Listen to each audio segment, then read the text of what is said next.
కందుకూరులో స్వర్ణాంధ్ర స్వచ్ఛాంధ్ర కార్యక్రమంలో ముఖ్యమంత్రి నారా చంద్రబాబు నాయుడు పాల్గొన్నారు. ఈ కార్యక్రమంలో అధికారులు, ప్రజాప్రతినిధులు, పారిశుద్ధ్య కార్మికులు, విద్యార్థులతో కలిసి భారీ ర్యాలీ నిర్వహించారు. ఈ సందర్భంగా మాట్లాడుతూ ఆంధ్రప్రదేశ్ను దేశంలోనే అత్యంత పరిశుభ్రత కలిగిన రాష్ట్రంగా తీర్చిదిద్దాలని స్వచ్ఛ ఆంధ్ర స్వచ్ఛ దివస్ కార్యక్రమాన్ని చేపట్టారన్నారు.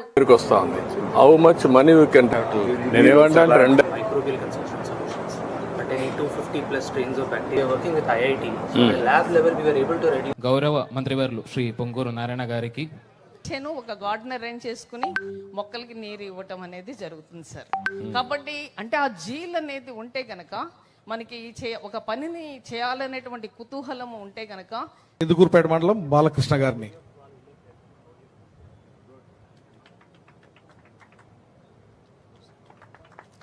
వీరందరూ కూడా వారి వారి గ్రామ పంచాయతీలు స్వచ్ఛాంధ్ర కార్యక్రమంలో మీలో ఒకటిగా భాగస్వామి కావడానికి వచ్చాను. ఇప్పుడే చాలా మంది మాట్లాడారు. కొంతమంది బయట ప్రపంచానికి చెప్పకపోయినా ఈరోజు పార్వతీపురం నుంచి వచ్చారు, మచిలీపట్నం నుంచి వచ్చారు. ఒక నమ్మిన సిద్ధాంతం కొరకు స్వచ్ఛందంగా పనిచేసే పరిస్థితికి వచ్చారు. ఈరోజు వాళ్ళందరినీ మరొక్కసారి మనందరి తరపున మనస్ఫూర్తిగా అభినందిస్తున్నా, ధన్యవాదాలు తెలియజేస్తున్నా. ఈరోజు సమాజం కోసం ప్రతి ఒక్కరి బాధ్యతగా మనం పనిచేయాల్సిన అవసరం ఉంది.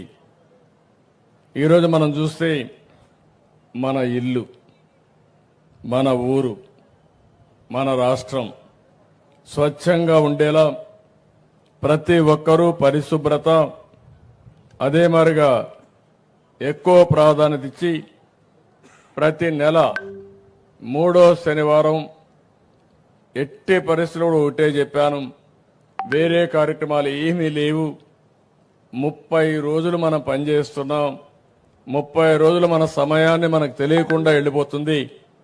ఒక్కరోజు ఒకే విషయం పైన స్వచ్ఛ ఆంధ్రప్రదేశ్ను కాపాడుకోవడానికి, ఆంధ్రప్రదేశ్ రాష్ట్రాన్ని స్వచ్ఛ రాష్ట్రంగా స్వచ్ఛ ఆంధ్రప్రదేశ్గా చేస్తామని మీరందరూ కూడా సంకల్పం చేయడానికి ఈరోజు పెట్టాం. గవర్నమెంట్లో అందరినీ కోరాను, పిల్లల్లో అందరినీ కోరాం. అందరం కలిసి ఈ విషయాన్ని ఆలోచించుకోవాల్సిన అవసరం ఉంది. ఒక్కరోజు మన ఊరి కోసం, మన కోసం మనం అంకితం చేయాల్సిన అవసరం ఉంది. ఈరోజు ఇంత మునుపు మాట్లాడితే కొంతమంది చాలా స్పష్టంగా చెప్పారు. అది చూస్తే నాకు అనిపించింది, నేను చెప్పిన మెసేజ్ ఇప్పుడే వెళుతా ఉంది, ఇంకా కొన్ని రోజులు బాగా వెళుతుంది. రాబోయే రోజుల్లో మనందరికీ అది ఒక సాంప్రదాయంగా తయారు కావాలని.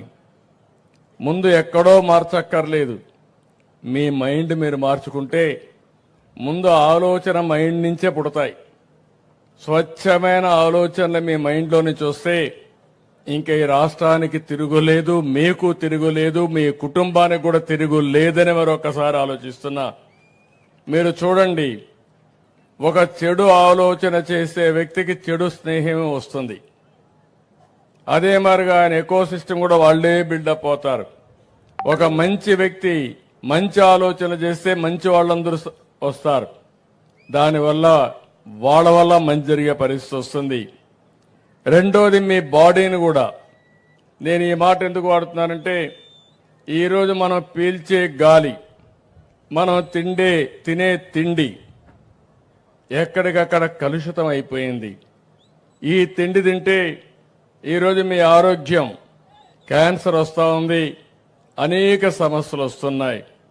అందుకే నేను పదే ముందు మన మైండ్ని కంట్రోల్ చేయాలి.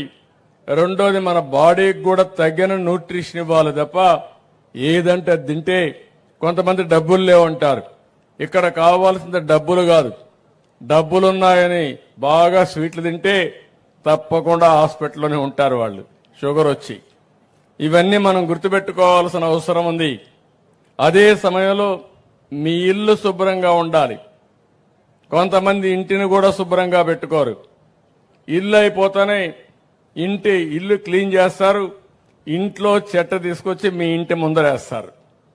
అంటే పరిసరాలు పరిశుభ్రంగా పెట్టుకోకపోతే, ఇల్లు శుభ్రంగా ఉన్నంత మాత్రాన మీ ఆరోగ్యం బాగుంటుందని చెప్పి కూడా మీకు